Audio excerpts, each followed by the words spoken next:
and welcome to Sustain, the podcast where we talk about sustaining open source for the long haul. Who are we? Where do we come from? Where are we going? What is this whole sustainability shtick anyway? Very excited to talk about our guest today, who has also been interested in this topic for a long time, as most of our guests are, but also given talk on software sustainability, which is how I found him. Before we introduce our guest, whose name I don't want to give away for some reason, I feel like maybe I like holding tension with the audience. So thank you, audience, for listening along. I want to make sure you know who we are. So I'm Richard Littauer. This is the Sustain Podcast. You probably know my voice by now. And then we also have today Ben Nickolls. Ben, how are you doing today? I'm good. Thank you very much. Woohoo! Glad to hear you are good. So us two will be talking to Colin Eberhardt. Colin, it is great to have you on. You're calling today from Newcastle. You work for Scott Logic. I want to know a bit more about that, what that is. Before we get into that, I want to say that I found you initially from this wonderful talk you gave at a conference. I believe it was in London. It's on YouTube. We'll have the link in the show notes about open source software sustainability and how it's totally screwed. And so I just wanted to say, like, if you want a good summary of the ecosystem, people, go listen to this talk. It's like 30 minutes. It's wonderful. Talks about all the problems we have. So I brought you on to talk a bit more about how you've changed and what your thoughts are. But I've been talking too much. Tell me about Scott Logic. Tell me how you first got interested in software sustainability. Yeah, so Scott Logic, it's a UK-based software consultancy. We're around about 450 people now. I've been with the business for 15 years and I'm the CTO. And the work we do is primarily within financial services, large enterprises. So I tend to work for banks, for insurance companies, creating what they'd probably call, mission critical systems. So working on the hard stuff. So that's Scott Logic.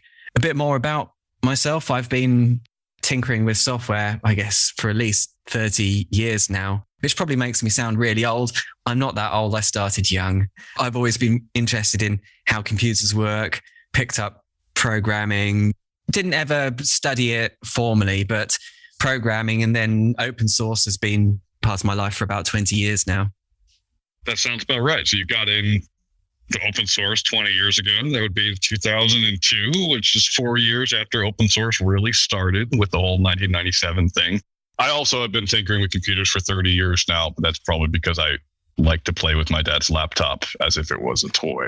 So you're CTO of Scott Logic, which is great. You gave a talk on software sustainability, and you basically work a lot with the financial sector, which is interesting, right? So the financial sector is banks, so forth, and how they influence open source is really different than, say, your average open source maintainer. I'm curious, since you've been dealing with open source for a long time, you've been there before GitHub became the dominant player. I wonder how your view of open source has changed and whether working with the financial sector has influenced what you see as the open source community. Yeah, my view on open source has changed significantly in the past few years. So I think for a long time, I've kind of kept my work involvement in open source separate from my personal involvement in open source. So just like so many of us, my personal involvement in open source has been scratching that itch. And like so many engineers, I must be quite itchy, the amount of code that I churn out. However, you mentioned I work with financial services. And now I'm not going to single out financial services. I'm just going to basically say large enterprises. They're all very much the same. And anyone who's worked with a very large enterprise knows that they consume a lot of open source, but they do very little in terms of contributing back to open source. Actually, to be honest, take a step back a few years and they were quite reluctant to consume as well. So financial services institutions have been a little bit behind the curve. I'm also involved with a group called Fintech Open Source Foundation, which has now moved into Linux Foundation. So I'm relatively involved in the more sort of structural side of open source, the more corporate side of open source through that. So I guess, as I said, the two worlds didn't seem to have that much in common. My tinkering on the evening and the stuff that I did in the day job, even though there was open source in each, I kind of kept them separate. But as Scott Logic has become bigger, I see that we have a certain responsibility. When we were small, just like many small companies, your main responsibility is keeping going, making sure that next year you're still there so you can pay your staff. Whereas Scott Logic's doing really quite well. We're a growing and stable company. And that made me start thinking, we have a growing responsibility ourselves. So what can we do to help sustainability within open source? And that's something that's been bouncing around in my mind for the past few years now. And we're starting to take some concrete steps. So that's the journey that I've been on. I think that's not an unusual journey. I've heard a similar journey from a lot of people. It's really fascinating to hear how that's landed on various others. One of the things that comes up for me when I'm listening to you talk about corporate responsibility or the responsibility of, say, Scott Logic or you, a lot of it seems to come from this internal place of like, I feel like I could do more to help out. We've gathered so much. How can we give back? What's interesting to me is that always seems to be kind of a voluntary shift, and it depends upon enlightened individuals in the corporate environment to go out and then push for that, to say, oh, we should donate money in some way. And I'm wondering, do you see it as being an individual choice by socially responsible members of the corporate environment? Like that's how we need to give back? Or are there structural reasons to give back, which are helpful for large corporations or enterprises in open source, where there's a beneficial reason that may help out open source? When you have a responsibility to something, it's just like the responsibility that we have for our natural environment. I think the key things are education, make people understand that their impacts are indirectly having a detrimental effect. Very few businesses are having a direct detrimental effect on open source. Probably more are having a direct detrimental effect on the environment. But firstly, understanding the effect you're having. Once you have that understanding and you understand how it works, it's not too much of a leap to get to the point where you realize that investing in open source actually reaps direct benefits to yourselves. I mean, so much of it is about education on so many levels. There's the level whereby contributing to an open source project makes that project better for you as a consumer, but also the indirect benefits of having engineers who are fluent in open source. And I did a talk about 4 years ago called Why I Love Open Source. And it was a very selfish talk. It was about these are the things that make me better as a person through working on open source. So it makes me a better communicator. Often you're communicating with people you've never met. They might not speak the same language. Understanding how to communicate is a fantastic skill. The obvious thing is it makes me a better engineer. There's nothing that encourages you more to write really good code if you're putting it on GitHub and everyone can see it. And there are so many other reasons. Well, so many other. I think I listed 7, but there are lots of reasons why I personally benefit from open source. So to me, education has to be a huge part of it. Open source is complicated. It's fragile. It's interesting. But once you understand it, there's no doubting the phenomenal benefit that it has. I think that's the journey that large enterprises need to go on. I like that. I'm looking at a blog post that came out around similar time. I assume it's called Why I Love Open Source, Why I Heart Open Source. And you've listed, it keeps my skills fresh. It teaches me about people, makes me a better communicator, makes me a better developer, makes my creations better, teaches me the value of small things, and it makes me better at marketing, which is wonderful. I wish open source projects were better at marketing. Can you go into that a bit? How does open source make you better that way? Well, the thing is, if you've created an open source project, well, funnily enough, again, any general observation that you make on open source is never going to be universally correct. People create open source projects for different reasons. Funnily enough, I've come across open source projects where you try to contribute and they're like, no, don't want to have any contributors. And I'm not even sure I want people using this thing. It's like, oh, okay. But generally speaking, most people create open source projects because they want others to use them. Learning how to market your creation. And I don't mean adverts, marketing it in terms of most people have a short attention span because there are lots of things going on in our day. So if I'm looking for a tool to do a job, I will probably find 20 or 30 open source projects that might fit the bill. And for each one of them, if I can better understand within 30 seconds, a minute, roughly speaking, what are the USPs, the unique selling points of this open source project? What makes this one a good choice, whereas the other 19 may not be ideal for my application? That's what I mean by marketing. Just being succinct, just understanding that most people, when they evaluate a project, invest very, very little time. You can't expect them to do a code review, for example. So that's what I mean by marketing. And yeah, okay, you can have a flashy logo too. That helps. I like the USPs comment. I hadn't heard that acronym before. Incredibly useful. I think every maintainer should go through and be like, what's the unique selling points? Also interesting to think about where you're positioning yourself. I know Dwayne O'Brien at Indeed has a big thing around every time there's a project that someone internally at a company wants to go out and put somewhere. His first question is not like, cool, what license, but like, why? Why are you bothering to put this out there at all? How is it going to be used? Yeah, I helped a project recently called Morphia, where they had the usual. They had a website and then they had a README file. They had a bunch of examples, but there was very little interconnectivity. You'd land on one page and you would be completely unaware of the others. You have to design the user journey. If they land on something technical, you need to signpost them out from something technical to the required landing page that really describes the why this thing exists. So just like people who do a good job of designing a website, just understanding what information to place in which locations and the journeys that people will take. And that's what marketing is in that respect. Feels like we should have you on the Open Source Sustain Design podcast as well. Yeah. From personal experience, my most successful open source projects have been the ones where I've probably invested far more time in the non-code elements than the ones where I've mostly spent my time coding.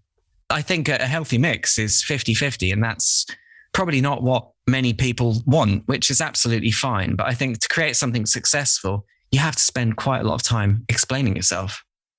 I want to move the conversation in a slightly different direction if I can, because you have a lot of experience working in kind of highly regulated and somewhat restrictive marketplaces. And I was just incredibly interested in talking to you about your talk and the lens that you have as talking about open source sustainability through corporate social responsibility. And for me, those two words, right? Social and responsibility are just like make my brain explode. And there's a mass of conversations that I want to have about those two things. Yeah. But I was wondering, as an industry that has kind of understandably kind of turned up late in open source because of its work in a highly regulated and restricted market, how you see the conversation happening in those kinds of organizations when it comes to how they can sustain, support, and otherwise kind of work to forward kind of the open source work that they're either producing themselves or that they're consuming themselves. Because I expected a conversation about security and about the sustainability of like supply chain and so on. But for you to put that lens of like social responsibility over it, it just kind of makes me feel like there's another conversation that's happening there that we might be missing out on. I wouldn't say the conversation is happening yet. It's a conversation that I'm personally encouraging. And I've been trying to work out the solution to this problem for the past few years now. Once I realized, hang on, we should be part of the solution, not part of the problem. I thought, right, what's the solution? And funnily enough, the first solution I came up with was blockchain, NFT, and AI. Maybe not all those things, but you get the picture. It was like, yeah, blockchain, that'll do it. Crowdfunding, that will do it. And it was, I know you'll have had referenced this book a great many times, Nadia Eggerbol's book about working in public. And one of the things that really resonated with me was a great many people are not necessarily looking for money, and their most prized asset, their most protected asset is their attention.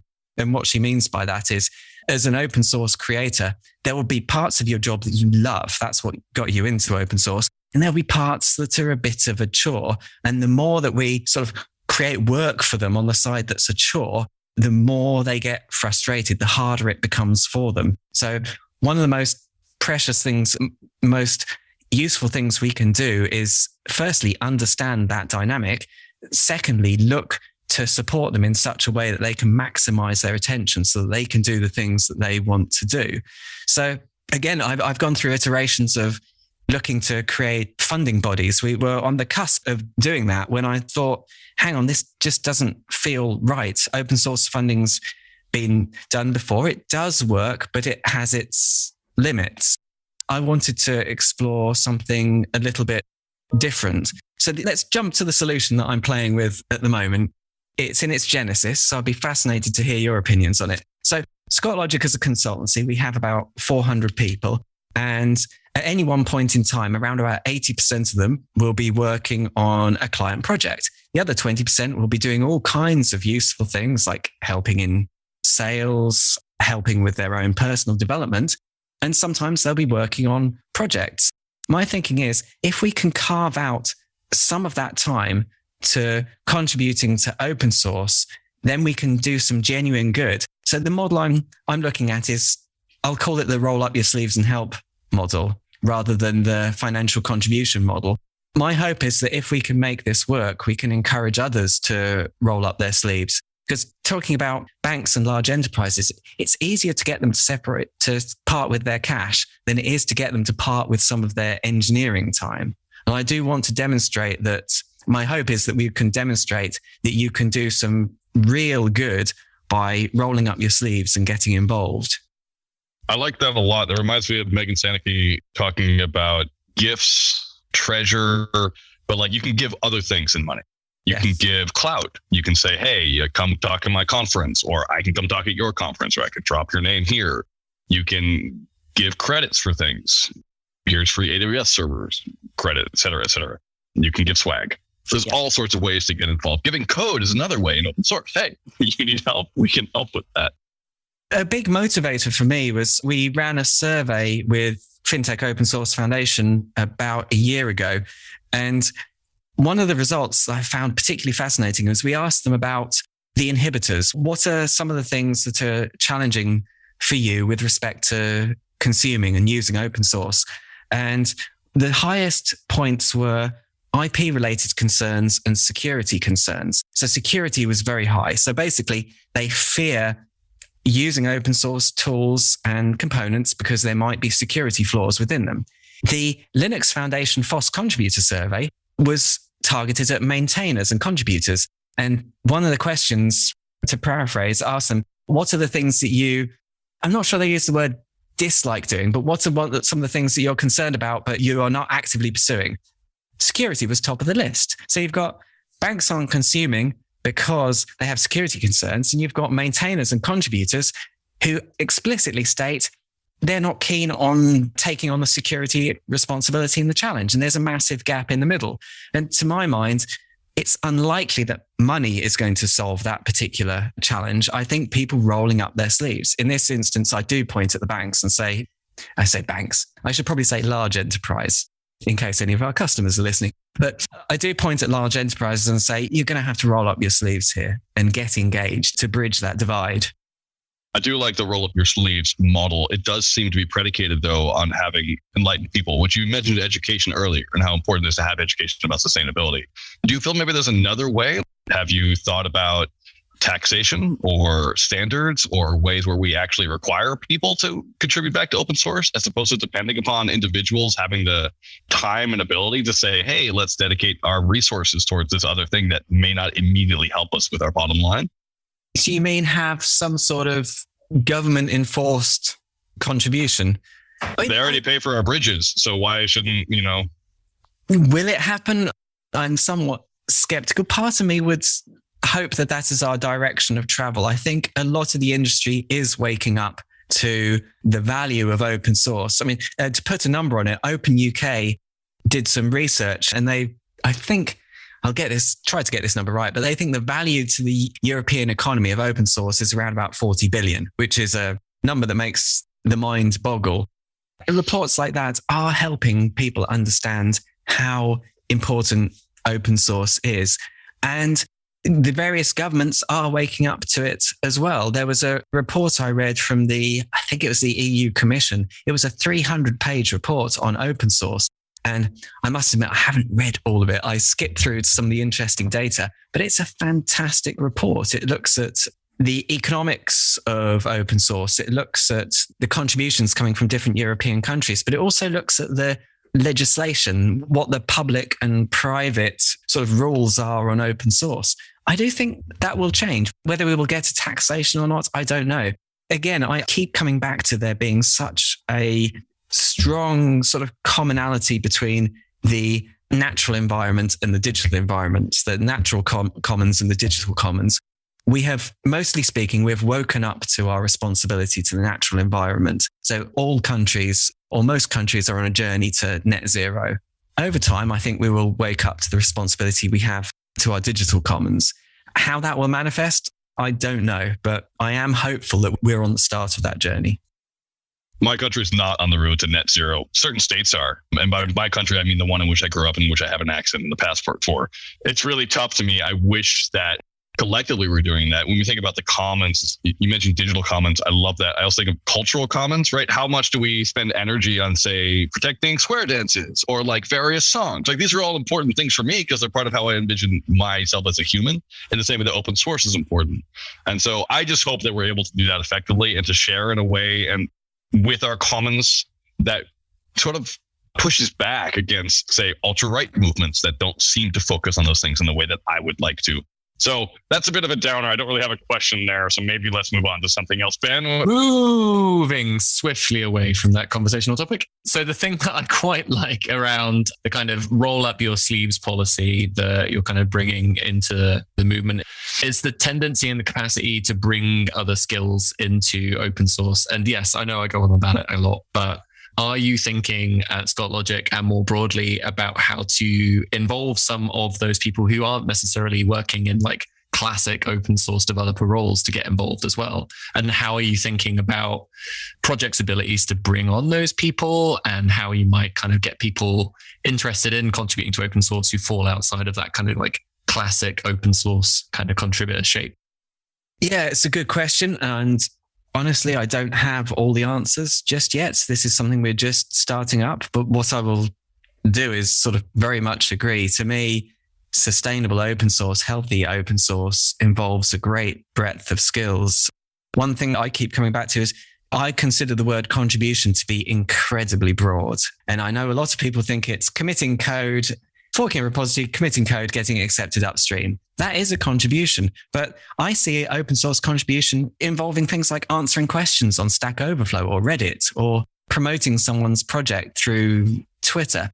And the more that you broaden your definition of contribution, the easier it becomes to consider how a breadth of skills can be applied to open source. Because if you just consider it to be writing code, then generally speaking, that is going to be the pursuit of a developer.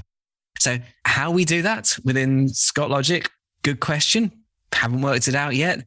Is it important? You betcha, definitely. Yeah, I think we've already had a conversation about the set of kind of skills that exist in open source and the set of incentives that exist that have basically brought us to this point where we have open source as a commons of significant value. And yeah, I think that's the next thing. It's just kind of how to make open source more open to people who have those other skills, and to do that in a way that genuinely like includes them and values them and kind of brings them into that conversation.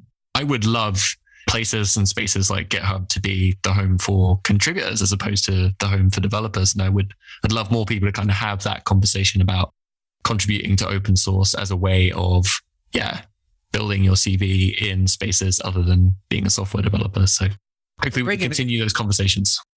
Definitely. And bringing the conversation back to something we covered earlier, open source makes you better at marketing, or my hope is it would make you better at marketing. Marketing isn't a core developer or engineering discipline. That quite naturally involves talking with people who have quite different crafts and experience to yourselves. At the beginning, we joked that we both have a podcast editor called Paul. The Paul that I work with has a degree in English and he's fantastic. I generally think I'm relatively good at written English, but when he takes something that I've written and casts his eye over it, it becomes so much better. And that's a fantastic skill that can be employed to open source.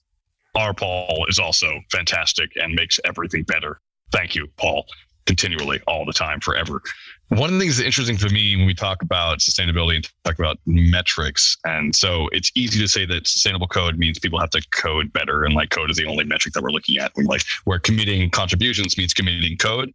And I think all of us agree that that's not the only thing in open source, right? We're trying to have a more diverse wealth of skills.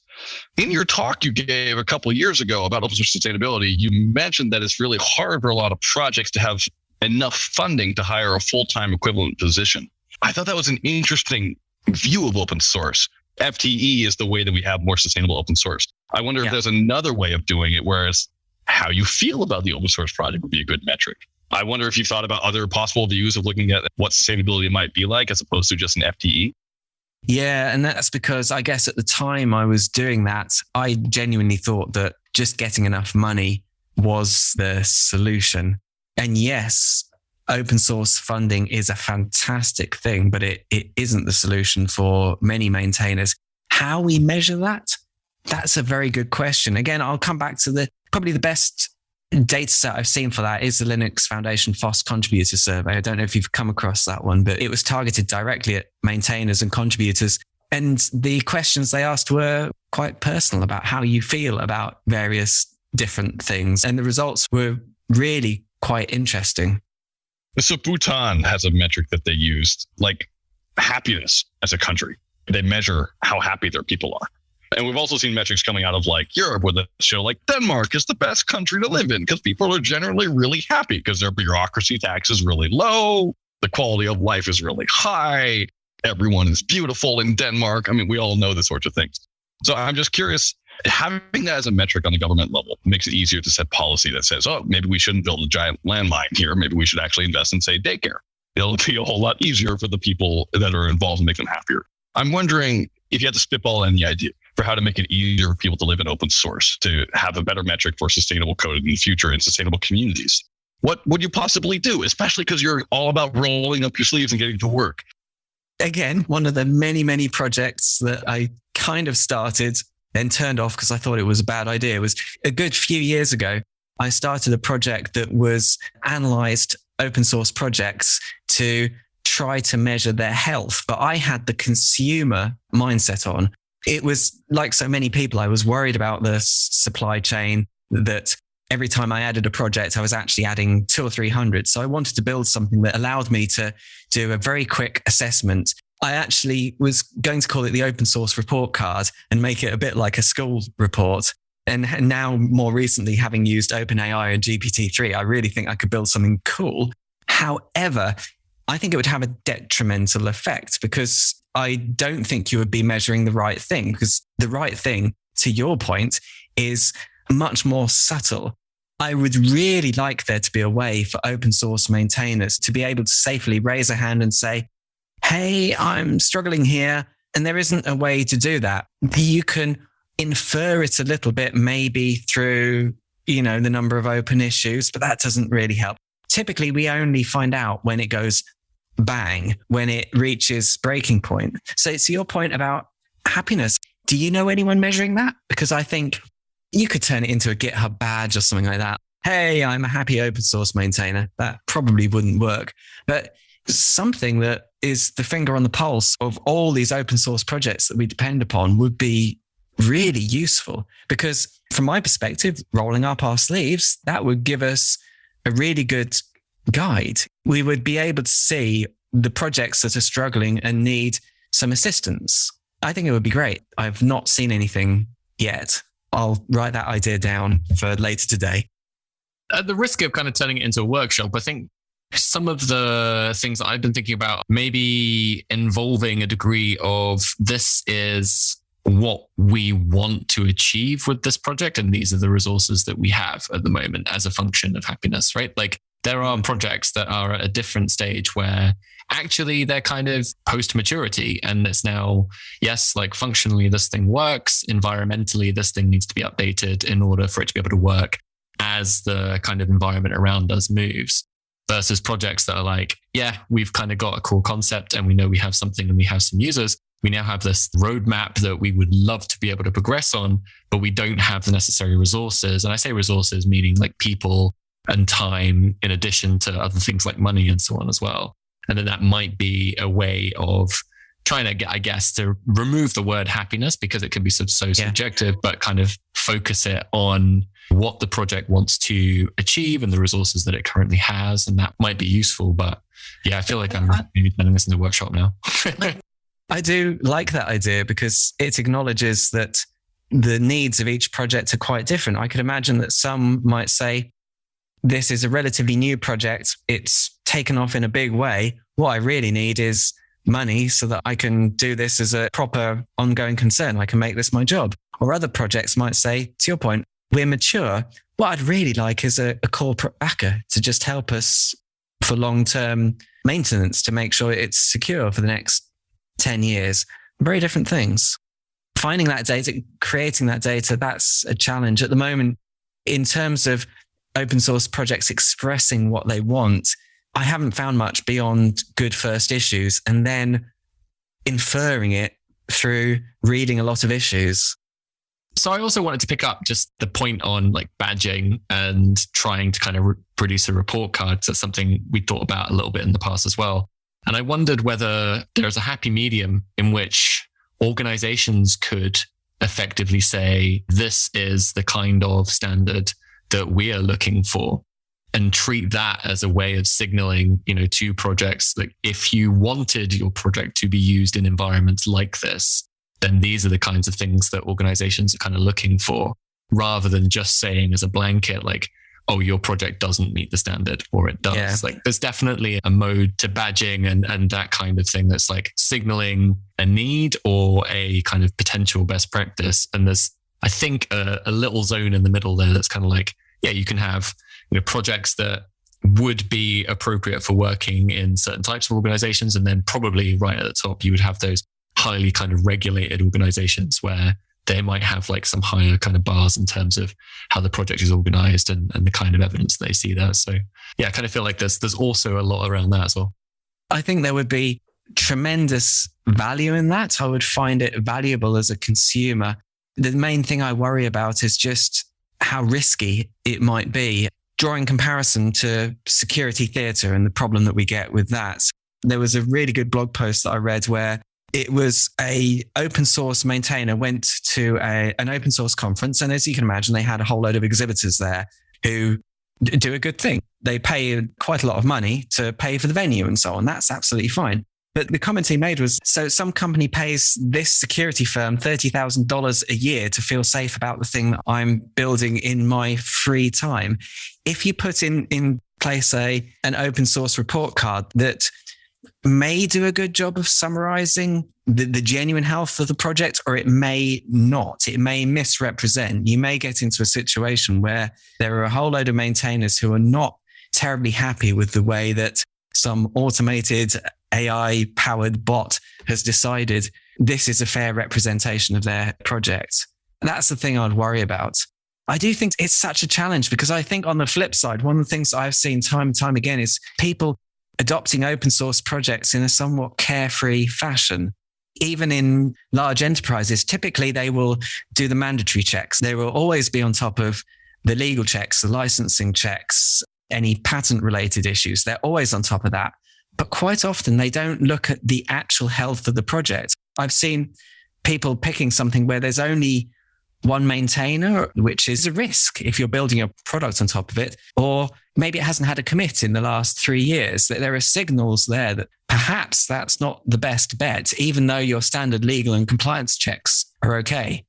But further to that, one of the things that I tell people time and time again is your best insurance policy is not to pay some third-party firm to do all these scans and checks. Your best security policy is to get involved with that project. So if they genuinely found value from an open source project with a single maintainer, I wouldn't say, whoa, don't use it. That's a risk. If they disappear off, you're stuffed. What I would say is, okay, acknowledge that there are some sustainability challenges there and roll up your sleeves, get involved. Love that. That is awesome. I think that's a really good point to wrap the podcast because we are running up on time. So thank you so much. Everyone who's listening, please do get involved, do join the conversation. Colin, you go give talks at places. You have thought a lot about this. Besides this podcast, where can people follow you or Scott Logic online to hear more about what's going on? And you also have a podcast. So what's that? So the best place to find me is Twitter, but like most of us, I'm all over the place. But Twitter's probably the best place to find me, and Scott Logic as well. I do have a podcast. It's called Beyond the Hype.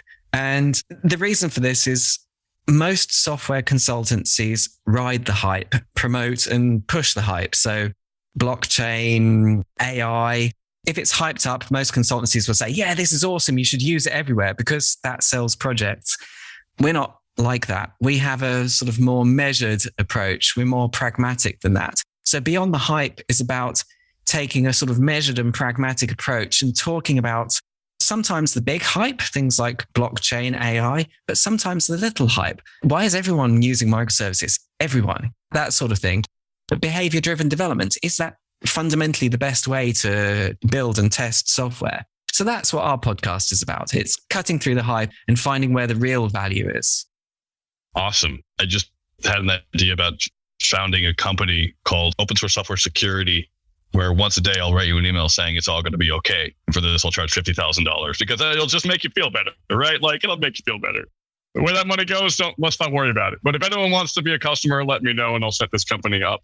Or one that creates a bot that opens 1 trillion pull requests every day telling you to upgrade all your dependencies because the world's on fire. The world is on fire. I love that. Love that. On Twitter, you can find Colin at Colin Eberhardt. That's EBERHARDT. So, Colin, that's great. Don't leave yet.